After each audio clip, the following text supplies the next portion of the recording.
ये राजकीय महिला महाविद्यालय सादुलसर की तरफ से मैं doctor Devendra Sharma, assistant professor sociology. आज लॉकडाउन की इस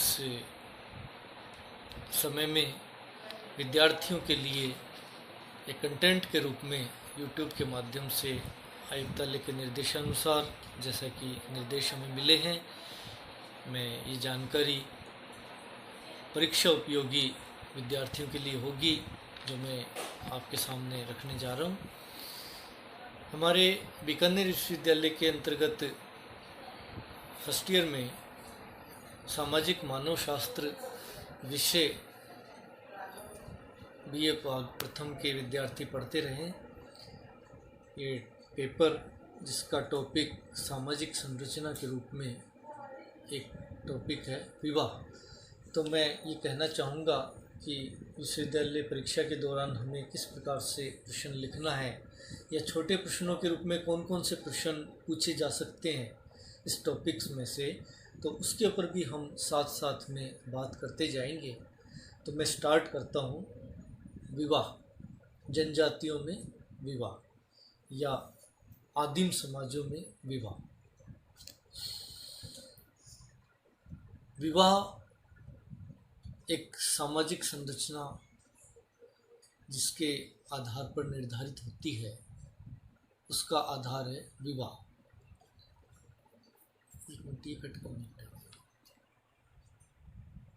सामाजिक संबंध और सामाजिक संरचना दो ऐसे विषय हैं जिनके ऊपर थोड़ा प्रकाश यदि हम डालें तो सामाजिक संबंध जब एक व्यक्ति दूसरे व्यक्ति से जागृत अवस्था में संबंध स्थापित करता है और ये संबंध जब बारी बारी स्थापित किए जाते हैं या इनमें पुनरावृत्ति होती है तो स्थायित्व धारण कर लेते हैं, और ये ऐसे स्थायी संबंध मिलकर ही सामाजिक संरचना को निर्मित करते हैं।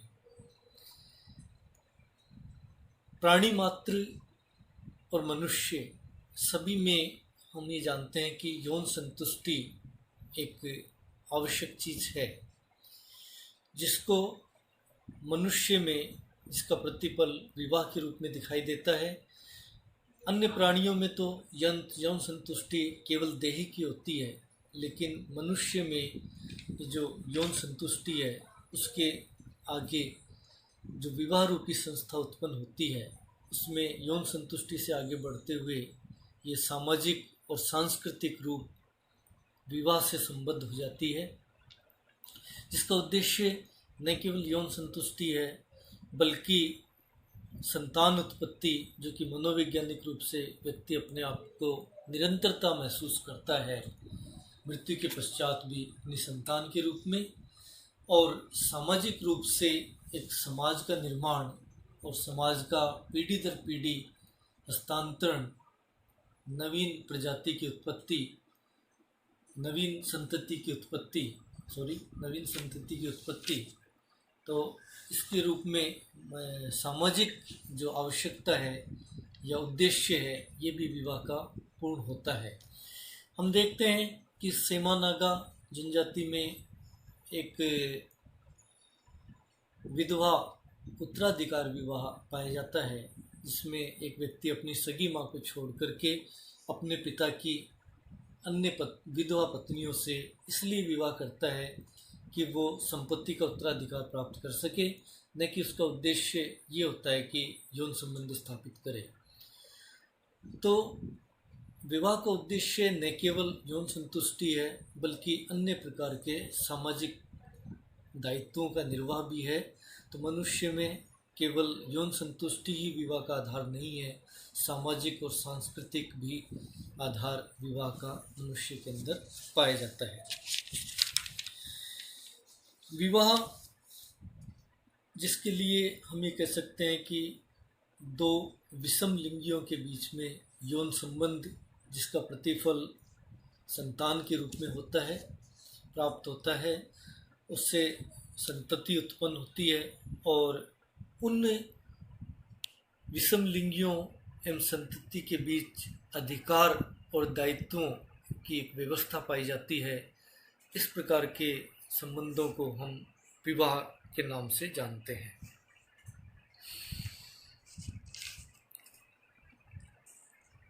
विवाह की परिभाषा के रूप में मैं आपके सामने यदि विचार रखूं, तो आप जैसे परीक्षा में बड़ा क्वेश्चन लिखते हैं, तो विवाह जो भी कंसेप्ट हमारे सामने आता है, उस कंसेप्ट को आप परिभाषा जो उसके अर्थ को समेटे होती है पूरे, उस तरह की परिभाषा आप प्रयोग करें, ज़्यादा अच्छा रहेगा। और उसका रेफरेंस जरूर दें। जैसे कि मैं यहाँ पर विवाह की परिभाषा के रूप में बात करता हूँ वेस्टरमार्क के विचारों की।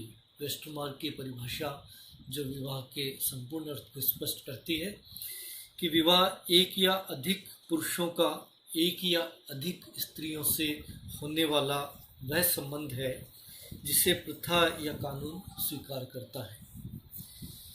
इसमें विवाह करने वाले व्यक्ति और उससे पैदा हुए संभावित बच्चों के एक दूसरे के प्रति अधिकार एवं कर्तव्यों का समावेश होता है। वेस्टरमार्क की ये परिभाषा है वो the history of human marriage book के अंदर दी गई है।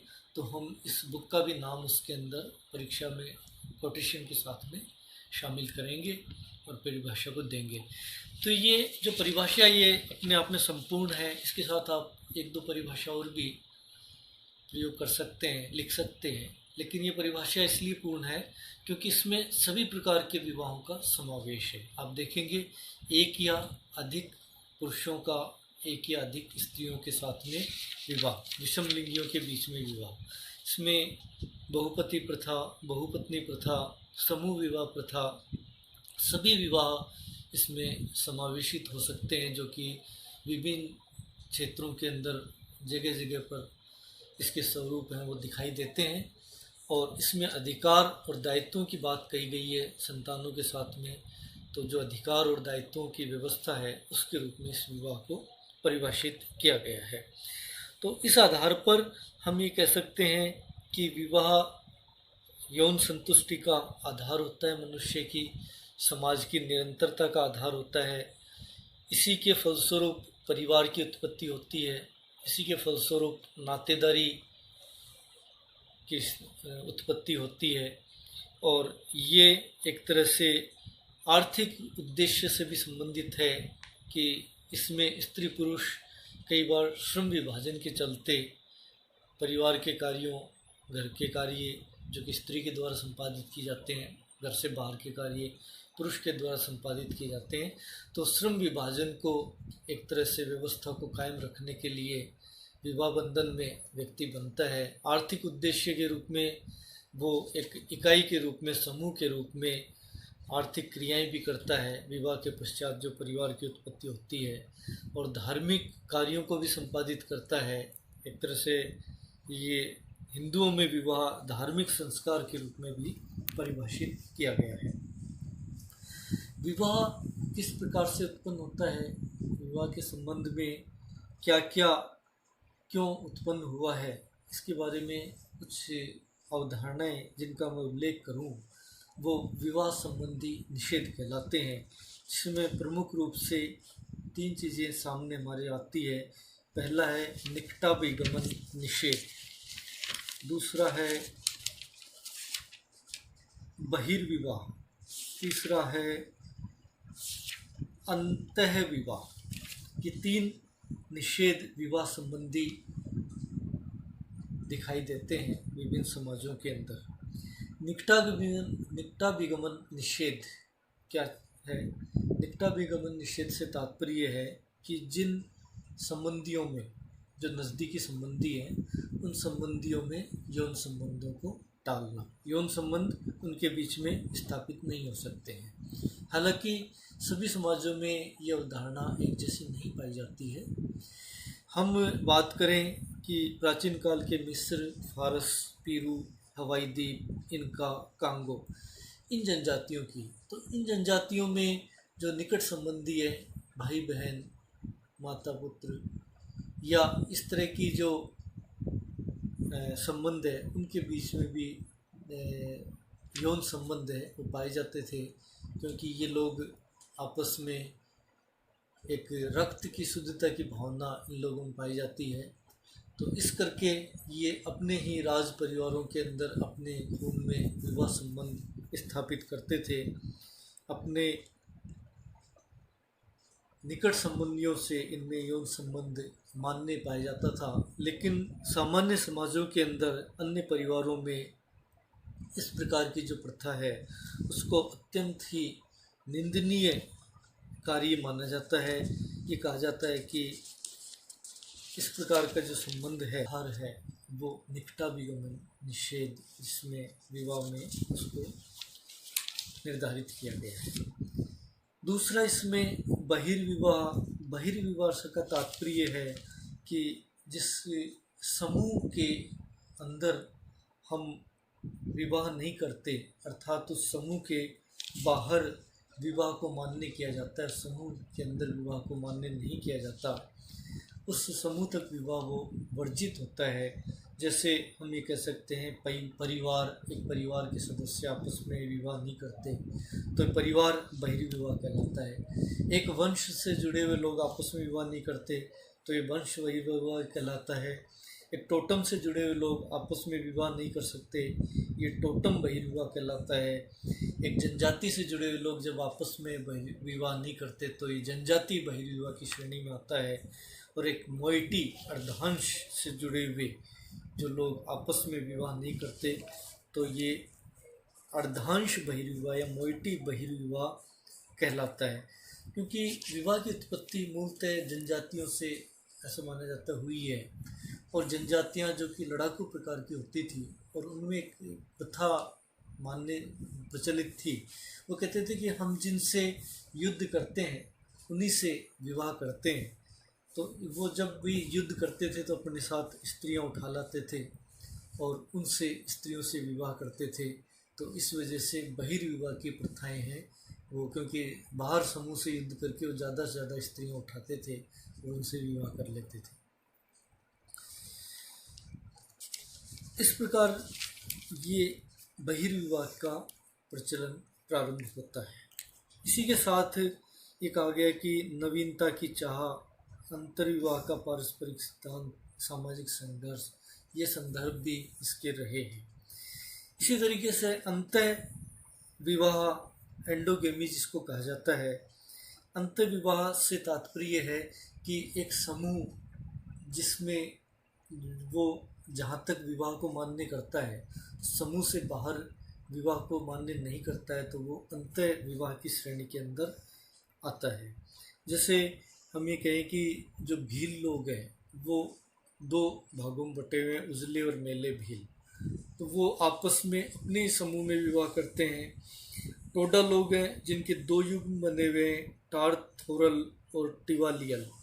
तो टारथोरल लोग टारथोरियल समूह तक और टिवालियल लोग टिवालियल समूह तक विवाह है वो उनमें मान्य माना जाता है।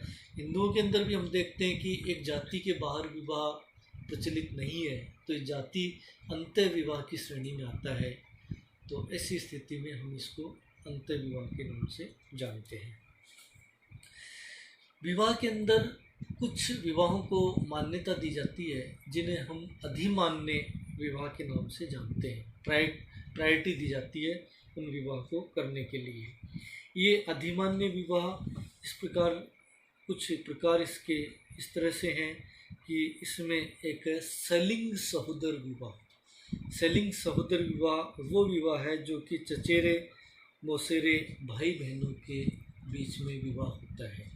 सेलिंग सहोदर, जैसा कि इसके नाम से स्पष्ट है, एक ही लिंग और एक ही उदर से उत्पन्न हुए जो संबंधी है उनके संतानों के बीच में विवाह। एक ही लिंग यानी दो भाई जो कि एक ही माँ के उदर से उत्पन्न होते हैं, उनकी संतान जब आपस में विवाह करती है तो वो सेलिंग सहोदर विवाह। जैसे कि हम कह सकते हैं कि अरब की खानाबदोश जनजाति बेडोइन में दो भाइयों के लड़के और लड़कियां आपस में विवाह करते हैं।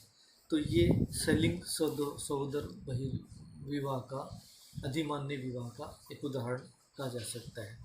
दूसरा, विलिंग सहोदर विवाह की श्रेणी में हम इसको रखते हैं। विलिंग सहोदर विवाह, जैसा कि इसके नाम से स्पष्ट है कि एक ही उदर से विषम लिंगी जो उत्पन्न होते हैं उनकी संतानों का आपस में विवाह, अर्थात जब एक फुफेरे और ममेरे भाई बहन आपस में एक दूसरे के साथ विवाह करते हैं, फूफा का लड़का मामा की लड़की या मामा का लड़का फूफा की बुआ की लड़की से विवाह करता है, तो वो विलिंग सहोदर विवाह कहलाता है। गोंड लोग, जो मध्य भारत की जनजाति है गोंड, उन जनजातियों में ये जो विवाह है वो दूध लोटवा के नाम से जानते हैं। देखिए, जो छोटा प्रश्न है, मैंने आपको बताया था कि छोटे प्रश्न के रूप में हम इसको परीक्षा में पूछ लिया जाता है, महत्वपूर्ण प्रश्न है। दूध लोटवा इसमें कहते हैं गोंड लोगों में। ये दूध लोटवा क्यों कहा जाता है? क्योंकि इसमें एक स्त्री जिसका विवाह किसी परिवार में होता है, उस जिस स्त्री का विवाह होता है उस परिवार में एक व्यक्ति की हानि मानी जाती है। विवाह के बाद में स्त्री अपने ससुराल चली जाती है तो उससे एक व्यक्ति की हानि होना माना जाता है, और उस हानि की भरपाई करने के लिए वो मामा जो है वो अपनी वो जो स्त्री है यानी बुआ है, वो अपनी लड़की का विवाह अपने भाई के लड़के यानी उसके ममेरे भाई से करती है। तो वो जो लड़की है बुआ की, उस परिवार से वापस मामा के परिवार के अंदर जाकर के उसकी भरपाई करती है। तो इसको दूध लोटवा कहते हैं, यानी जो दूध है वो एक परिवार से दूसरे परिवार में गया और वापस दूध के रूप में मामा के परिवार में लौटा, इसलिए इसको दूध लोटवा के नाम से हम जानते हैं। इसी तरीके से देवर विवाह की जिन जनजातियों के अंदर पति की मृत्यु हो जाती है, पति की मृत्यु के बाद में स्त्री एक तरह से पराश्रित होती है, उत्तराधिकार संबंधी भी कुछ समस्याएं होती है। तो दूसरा क्या है कि पति से मिलती जुलती शक्ल सूरत वाला उसका भाई होता है जो देवर, तो स्त्री का उससे आकर्षण स्वाभाविक माना जाता है कि वो किसी अन्य पुरुष के साथ रहे, इसकी बजाय वो अपने पति के भाई के साथ में विवाह कर लेती है। तो चलन इसके फलस्वरूप समाजों के नाम। अधिमान्य विवाह का एक प्रकार साली विवाह भी है। साली विवाह अर्थात अपनी पत्नी की बहनों के साथ में विवाह जनजातियों के अंदर पाया जाता है, क्योंकि जनजातियों में जो विवाह संबंध है न केवल स्त्री पुरुष के बीच में बल्कि परिवारों के बीच में होते हैं। कई बार ऐसी स्थितियां बनती है कि जब स्त्री के कोई संतान नहीं होती है या आर्थिक कारणों की वजह से भी साली विवाह का प्रचलन, वधू मूल्य का प्रचलन जनजातियों में भी पाया जाता है। वधू मूल्य पति के द्वारा विवाह के समय कन्या के पिता को चुकाया जाता है। ऐसी स्थिति में कन्या के पिता का दायित्व है कि वो दामाद का वंश नहीं चले तो अपनी जो दूसरी पुत्री का विवाह उस समय कर सके। तो पत्नी की मृत्यु भी इसका एक कारण है। तो कई कारणों से जनजातियों के अंदर साली विवाह का प्रचलन भी पाया जाता है, जिसको सोरोरेट कहते हैं। इसी प्रकार से विधवा उत्तराधिकार विवाह सेमानागा जनजाति में एक व्यक्ति अपनी सगी माँ को छोड़ करके अपने पिता की अन्य विधवा स्त्रियों से विवाह करता है। गारो जनजाति में जो सबसे छोटी बेटी होती है, मातृसत्तात्मक मातृस्थानीय जनजाति गारो, उसमें जो सबसे छोटी बेटी होती है जिसको कि उत्तराधिकार प्राप्त होता है, उसको उसके पति के द्वारा अपनी विधवा सास से उत्तराधिकार के हस्तांतरण के कारण से विवाह किया जाता है, क्योंकि स्त्री का भी संपत्ति में उत्तराधिकार पाया जाता है और जो स्त्री से विवाह करेगा उसे ही उत्तराधिकार प्राप्त होता है। तो जो सबसे छोटी पुत्री है उसका पति विधवा सास के साथ में विवाह करता है, जिसको विधवा उत्तराधिकार विवाह के नाम से जाना जाता है। अब हम बात करें विवाह के जो भेद हैं, forms of marriage. Forms of marriage में मुख्य रूप से जो प्रकार हैं वो एकल विवाह है, बहुपति प्रथा है या बहुपत्नी प्रथा है। एकल विवाह, एक समय में एक स्त्री का एक पुरुष के साथ में विवाह। क्रमिक एकल विवाह भी इसका एक प्रकार है कि एक समय में यदि मृत्यु हो जाती है तो पुनः विवाह कर लेता है। इसको क्रमिक एकल विवाह की श्रेणी में रखा जाता है। बहुपति प्रथा बहुत सारी जनजातियों के अंदर देखी जा सकती है और ये जनजातियाँ जो किस कारण से इनमें बहुपतित्व की प्रथा पाई जाती है, तो मुख्य रूप से जो मानव शास्त्री है उनके द्वारा इस चीज़ का उल्लेख किया गया है कि जहाँ पे स्त्री पुरुष अनुपात संतुलित नहीं होता है, स्त्रियों की संख्या कम होती है या वधू मूल्य ज़्यादा पाया जाता है, और कई जनजातियाँ ऐसी है जिसमें जन्म लेने पर ही स्त्रियों को मार दिया जाता है तो अनुपात गड़बड़ा जाता है, या कई जनजातियों में पुरुष संतति ज़्यादा उत्पन्न होती है, स्त्री संतति कम उत्पन्न होती है, या स्त्री को भार स्वरूप समझा जाता है तो जन्म से ही मारने की प्रथा है वो पाई जाती है। उस अवस्था के अंदर बहुत सारे पुरुषों के द्वारा जब एक स्त्री से विवाह किया जाता है तो वह विवाह प्रथा बहुपति प्रथा कहलाती है। दो प्रकार इसके होते हैं, एक भातृ बहुपति प्रथा और एक अभातृ बहुपति प्रथा। भातृ बहुपति प्रथा जिसमें कि सभी पुरुष जो पति होते हैं स्त्री के वो आपस में भाई होते हैं, और अभातृ बहुपति प्रथा में कई पुरुष मिलकर के एक स्त्री से विवाह कर लेते हैं, क्योंकि वधू मूल्य अधिक होने की स्थिति में एक पुरुष के द्वारा नहीं चुकाया जा सकता वह वधू मूल्य। तो ऐसी स्थिति के अंदर कई पुरुष मिलकर के एक स्त्री से विवाह करते हैं तो वह अभातृ बहुपति विवाह कहलाता है, जिसमें सारे पति अलग अलग होते हैं, भाई नहीं होते हैं। हम बात करें छोटे प्रश्न की परीक्षा की में इसी टॉपिक्स में से कुछ छोटे क्वेश्चंस भी बनते हैं जो इम्पोर्टेंट कहे जा सकते हैं, वो मैं हाइलाइट्स करूँगा इस अपने लेसन में। तो इसमें देखिए आप टोडा जनजाति के बीच में विवाह है जो कि बहुपति प्रथा पाई जाती है। लोग अपने आप को पांडवों का वंशज मानते हैं और कई भाई मिलकर के एक स्त्री से विवाह करते हैं, और यहाँ पर जो विवाह का उद्देश्य है वो न केवल यौन संतुष्टि है बल्कि उसके साथ ही जो पितृत्व का निर्धारण है वो भी इनमें एक विशेष प्रकार से होता है कि जब स्त्रियों के कई पुरुषों के साथ में, भाइयों के साथ में जो पति होते हैं उनके साथ उनका संबंध होता है, तो यहाँ पर एक बहुत बड़ी समस्या उत्पन्न होती है कि जो संतान है वो किसकी है, संतान का पिता कौन है। तो इनमें इस प्रकार की एक प्रथा प्रचलित पाई जाती है जिसमें कि स्त्री को गर्भकाल के 5वें महीने में जिस भाई पुरुष के पति के द्वारा तीर धनुष भेंट किया जाता है वह उस संतान का पिता माना जाता है, वह पुरुष इस संतान का पिता माना जाता है।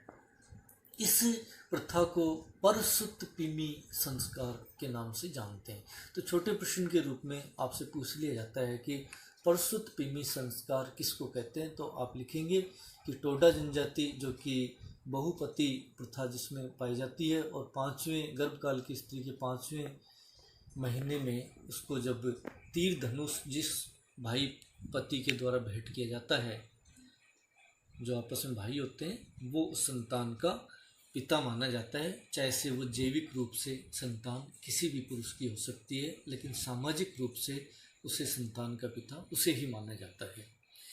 तो इस प्रकार से हम देखते हैं कि इसके अलावा विवाह के भेद में बहुपत्नी प्रथा एक विवाह का प्रकार है जिसमें एक आ गया कि वही स्त्री पुरुष अनुपात में स्त्रियों की संख्या ज़्यादा, या कई बार मध्ययुगीन भारत में हम देखते हैं कि सामाजिक प्रतिष्ठा का सूचक मानी जाती थी एक से अधिक पत्नियां रखना, या जो जनजातियां हैं वो लड़ाकू किस्म की होती हैं, आक्रमण करती अपने साथ स्त्रियां उठा लाती हैं। तो ऐसी स्थिति में उन स्त्रियों पहले से विवाहित व्यक्ति उन स्त्रियों के साथ पुनः विवाह कर लेता था ताकि घरेलू कामकाज आदि कार्यों के अंदर भी सहयोग प्राप्त हो सके।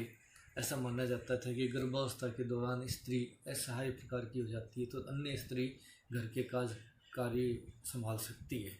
तो कुछ कारणों को मानव शास्त्रियों ने ये बताया है कि बहुपत्नी प्रथा जिसमें एक पुरुष के एक से अधिक स्त्रियों से विवाह होता है वो बहुपत्नी प्रथा के अंतर्गत आता है। और इसमें भी वही दो प्रकार हैं, भगिनी बहुपत्नी विवाह और अभगिनी बहुपत्नी विवाह। अर्थात जब सारी स्त्रियां आपस में बहनें हो, जो पुरुष की पत्नियां हैं वो भगिनी बहुपत्नी विवाह, और जब बहनें नहीं हो विवाह के अंतर्गत जब सारी स्त्रियां बहनें नहीं हो तो वो अभगिनी बहुपत्नी विवाह के नाम से जाना जाता है। शाली विवाह और देवर विवाह दोनों ही कारण हैं बहुपत्नी विवाह के प्रचलन के, जो जनजातियों के अंदर देखे जा सकते हैं। वधू मूल्य भी इसका एक कारण है जनजातियों के अंदर। इसके अलावा समूह विवाह के नाम से जब स्त्रियों का एक समूह से पुरुषों का एक समूह विवाह करता है तो वो समूह विवाह प्रथा, ये कहते हैं कि प्रारंभिक रूप विवाह का है। जब से विवाह का उसके बाद में वर्तमान समय में एक विवाह का प्रचलन है वो पाया जाता है। जनजातियों के अंदर विवाह या जीवन साथी चुनाव के कितने तरीके हैं, अलग अलग तरीकों के माध्यम से जीवन साथी का चुनाव है वो किया जाता है। इसमें यदि हम बात करें कि परीक्षा की दृष्टि से ये एक बड़े प्रश्न के रूप में पूछा जाता रहा है ज़्यादातर कि जीवन साथी चुनाव के कौन कौन से तरीके हैं जनजाति के अंदर, तो आप जब भी परीक्षा में मानव शास्त्र का विवाह का टॉपिक तैयार करें तो इस प्रश्न को विशेष महत्व की दृष्टि से आप पढ़ें। इसमें सबसे पहला तरीका है परिवीक्षा विवाह, मैरिज बाय प्रोबेशन। परिवीक्षा विवाह के अंतर्गत वह विवाह जिसमें विवाह से पूर्व स्त्री युवक के साथ में रहती है और वो 1 साल तक उनके बीच में देखा जाता है कि तालमेल हो सकता है या नहीं, और ऐसी स्थिति में स्त्री की संतानोत्पत्ति का भी ट्रायल हो जाता है। और यदि स्त्री गर्भवती हो जाती है तो विवाह करवा दिया जाता है, और यदि गर्भवती होने के बावजूद स्त्री से विवाह नहीं करता है पुरुष तो ऐसी स्थिति में कुछ हर्जाना कन्या के पिता को उस पुरुष को चुकाना पड़ता है। तो ये प्रकार का जो विवाह है वो परिवीक्षा विवाह के नाम से जाना जाता है। अफ्रीका की जो जनजाति है दार्लुंग और कुकी, उन जनजातियों के अंदर इस प्रकार के विवाह का प्रचलन पाया जाता है। दूसरा जीवन साथी चुनाव का तरीका हरण विवाह के नाम से हम लोग जानते हैं, जनजातियों में प्रचलित है। और ऐसा माना जाता है कि जो प्रारंभिक समय में लड़ाकू प्रकार की जनजातियां थी वो स्त्रियों का हरण करके ला करके उनसे विवाह करती थी। वर्तमान में जो इसका स्वरूप रह गया है उसको हम अभिनयात्मक हरण के नाम से जानते हैं, जिसमें वास्तविक हरण नहीं होता है लेकिन हरण का अभिनय किया जाता है, क्योंकि ऐसा माना जाता है कि ये प्राचीन परंपरा का अवशेष के रूप में दिखाई देता है। अफ्रीका की जनजाति बुशमैन, जिसमें कि अभिनयात्मक हरण के नाम से इसका प्रचलन पाया जाता है, प्रीति भोज का आयोजन किया जाता है। वर और वधू दोनों पक्ष के लोग इकट्ठे होते हैं और ऐसी स्थिति में वर वधू का हाथ पकड़ता है और वधू पक्ष के लोग उससे मारते पीटते हैं, नोचते खसोटते हैं। लेकिन यदि वर वधू का हाथ नहीं छोड़ता है तो ऐसी स्थिति में दोनों का विवाह है वो करा दिया जाता है। इसी तरीके से हम देख सकते हैं कि अफ्रीका की बहिमा जनजाति है जिसमें वर और वधू पक्ष के बीच में रस्साकसी होती है। यदि वर पक्ष जीत जाता है, जो कि अधिकांशतः वर पक्ष ही जीतता है, तो उसके साथ में वधू का विवाह है वो करवा दिया जाता है। तो ये अभिनयात्मक हरण, जिसके बाद में विवाह के बाद में भी वर पक्ष के वधू पक्ष के द्वारा वर पक्ष के ऊपर छोटे छोटे कंकर आदि फेंक करके उसका अभिनय किया जाता है, एक तरह से विवाद का, लड़ाई झगड़े का। इसको हम अभिनयात्मक हरण के या संस्कारात्मक हरण के नाम से जानते हैं।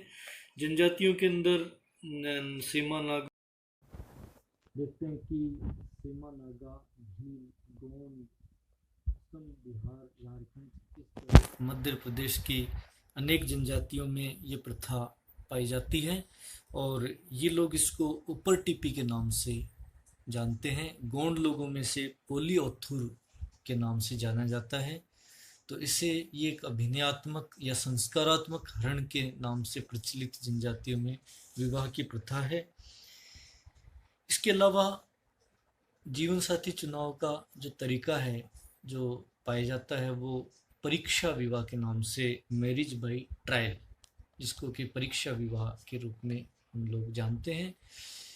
अनेक जनजातियों के अंदर विवाह करने से पहले वर को परीक्षा देनी होती है और गुजरात के भीलों में इस प्रकार की ये प्रथा है वो पाई जाती है, जिसको कि गोल गाधेड़ों के नाम से छोटे प्रश्नों के रूप में कई बार विशेष रूप से पूछ लिया जाता है कि गोल गाधेड़ों क्या है।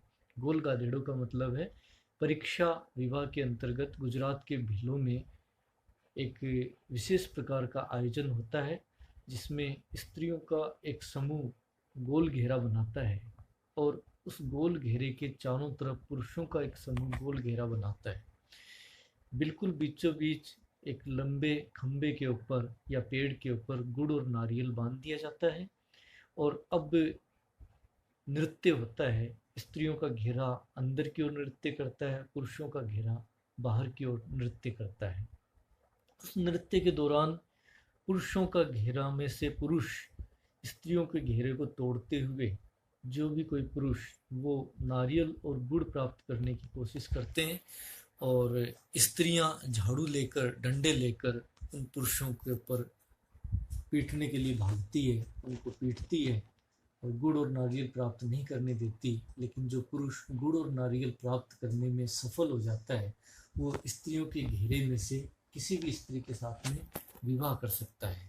इस प्रकार की जो प्रथा है गुजरात के भीलों में गोल गाधेड़ों के नाम से जानी जाती है, जो कि परीक्षा विवाह का एक प्रकार है, जो जीवन साथी चुनने का तरीका है। इसके अलावा अफ्रीका की दूसरी जनजातियाँ जिनमें ज़्यादा से ज़्यादा जो नर मुंड गले में लटकाता है वो व्यक्ति उतना ही ज़्यादा पाया जाता है कि परीक्षा में सफल माना जाता है और बहादुर माना जाता है। स्त्रियाँ ऐसे व्यक्ति से विवाह करना अपना सौभाग्य समझती हैं। इसके अतिरिक्त कुछ जनजातियों में जो दामाद है जिस भी स्त्री से विवाह करना चाहता है अपनी भावी होने वाली सास को शिकार करके भेजता है, तरह तरह के शिकार, ताकि वो प्रसन्न होकर के और उसकी बहादुरी से और वो अपने पुत्री का विवाह उस व्यक्ति के साथ में कर दे।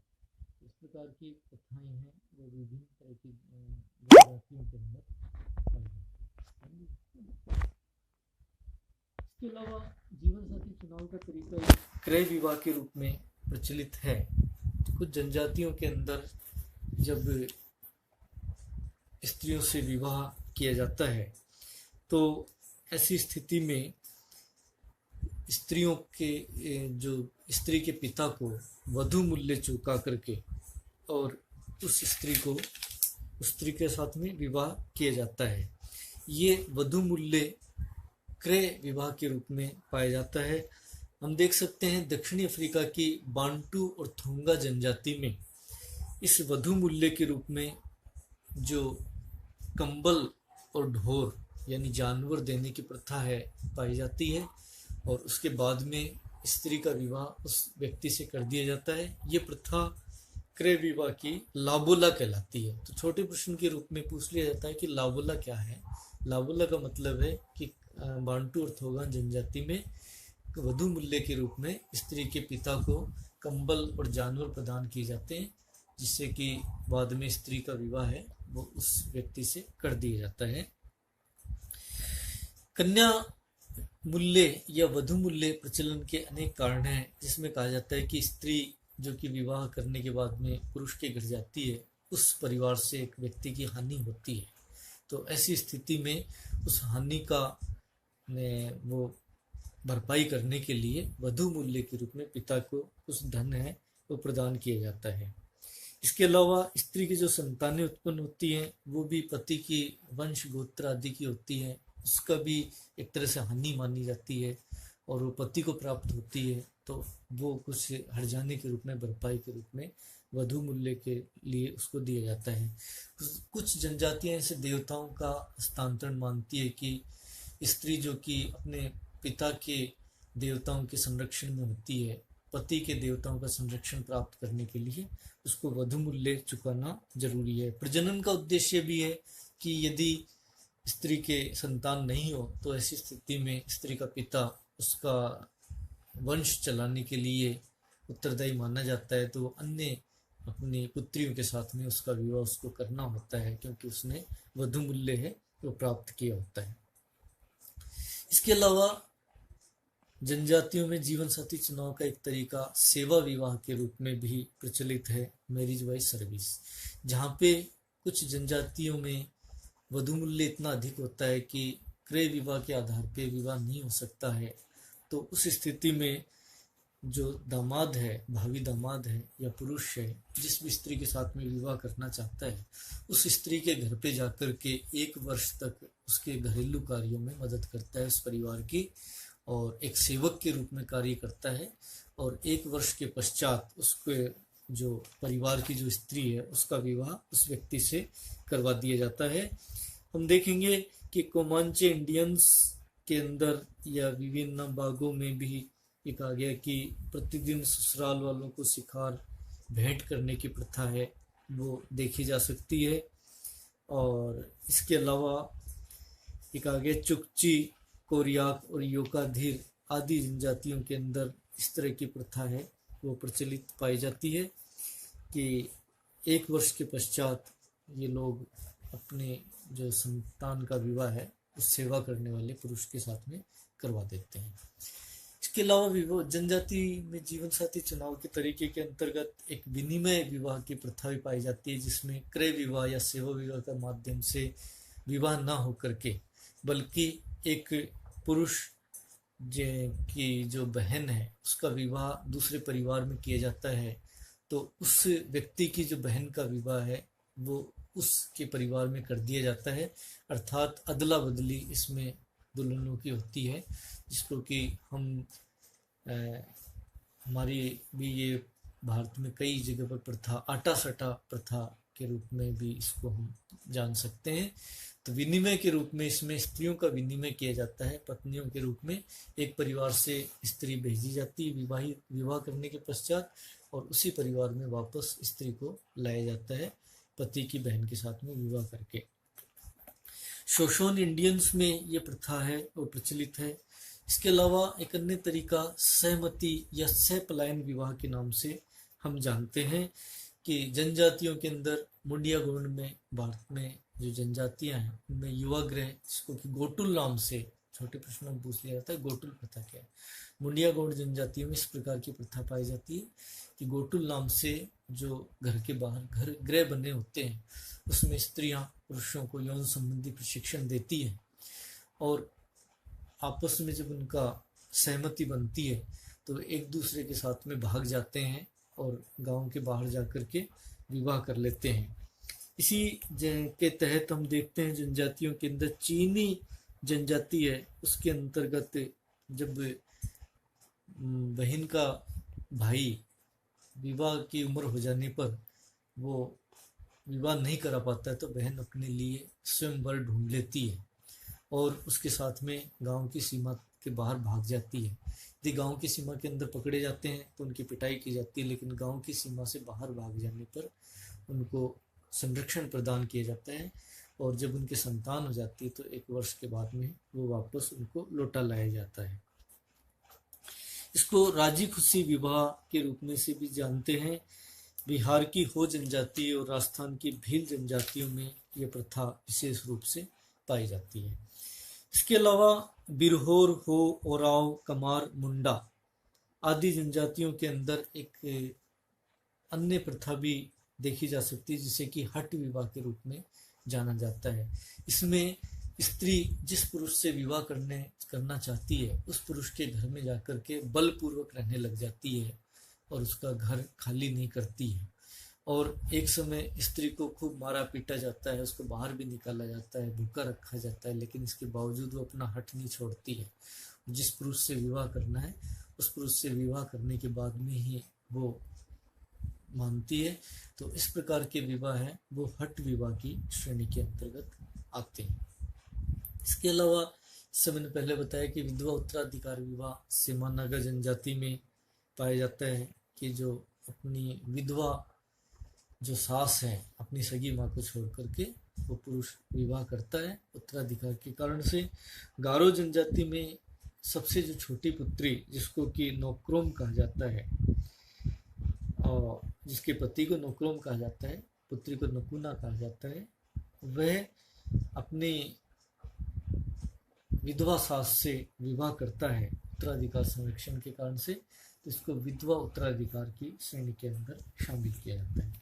इस प्रकार से ये जीवन साथी चुनाव के कई तरीके जनजातियों के अंदर प्रचलित हैं। मैं समझता हूँ कि ये